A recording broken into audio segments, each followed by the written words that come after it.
The Jets had 4 picks in the top 36, and they nailed each one. Sauce and Garrett won Rookies of the Year and keep getting better. Jermaine Johnson made a huge leap last year, and let's not forget about Breece Hall. He didn't miss a beat coming off his ACL tear. So how do the Jets lock up the core 4 for years to come? Connor, how do you go about doing this? Well, the good news is for the first 3 guys, since they were first-round picks, you have the 5th-year option. So that buys you a little time. Now, let's be honest here. You only have 1 franchise tag each year. This happened with the Giants with Daniel Jones and Saquon Barkley. I feel like they actually kind of chose wrong when you look back at that situation. So the guy after this year, because you have to play for 3 years and then you're eligible to get a contract extension. That's why they can't do business with any of these guys at this very moment. We're talking a year and ahead. Is Breece Hall. Because Breece Hall was taken in the 2nd round. He plays running back. You should get an extension done with Breece Hall early where, you're going to have him play out his 4 years of his rookie contract. But before that last year, add 2 years onto his deal. You're basically paying out the franchise tags. Breece Hall is a top 3 running back in the NFL just based on talent right there. And if you paid out those 2 franchise tag numbers, one, it keeps Breece happy. It gets him in the fold. And it pays him till age 26 season, right? So you have him for age 21 to 26 season. Running backs, especially the amount of usage Breece Hall gets, it starts to go downhill a little bit after that. So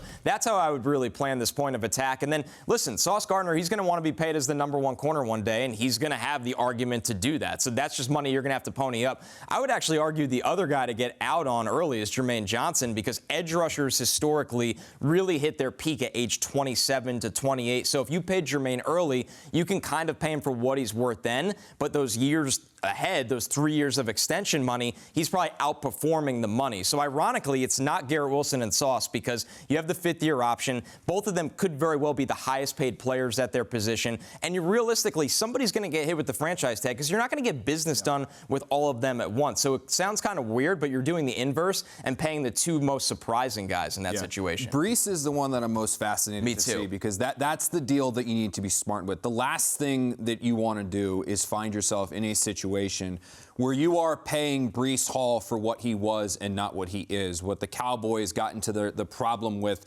Ezekiel Elliott. So if you do that extension early and you're paying him until he's 26, 27, analytics across the NFL when it comes to the running back position, they all say the exact same thing. They start to fall off after 27. That is a fact. That is science. That is going to happen with Breece Hall, too. So you want to lock in and reward him for what he's done, reward him for what he's accomplished for this team, everything that he means to this offense. We're talking about a guy that has shown the ability to be a 1,000 guy. He's that dynamic in the passing game as well. So you want to compensate him, but you don't want to compensate him for too long. And then, like you said, you want to take care of guys where you could potentially see the market exploding. Pass rusher is one of them. Get Jermaine Johnson done. Receiver, one of them. And then when it comes to Sauce Gardner, he's the one who I genuinely believe that when he gets paid, we're going to see a historic contract. He's going to be the one that is not paid like one of the highest paid corners in the NFL. He is going to be the highest paid corner to ever play when it gets done. A guy who is back-to-back All-Pro. That doesn't happen. I don't think that fans, everyone around the NFL, can totally grasp and do totally grasp what Sauce Gardner has accomplished to this point in his career, and he'll be compensated as such in short order. And he's a great locker room guy. Yeah, Derrick Henry and Christian McCaffrey just called and said, y'all wrong. They played better than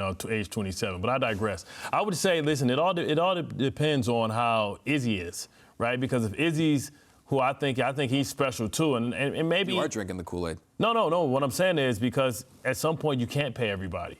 And, Breece Hall may be a guy that you can control, and he may not like it, but you give him the franchise tag, and you have control of him for 5 years. Because I think the first, order of business coming up this time next year, we're going to be talking about, oh, did you see that massive contract that Vera Tucker got, right? Because I think we're a year late on it. If Vera Tucker would have balled out, it would have been, getting him paid. And if you see what happened in Philadelphia, with Landon Dickerson, $87 million, he's not more talented than Vera Tucker. Vera Tucker just hasn't been able to stay healthy. And if he proves that he stays healthy, and it's weird how guys stay healthy when it's almost time to start getting money.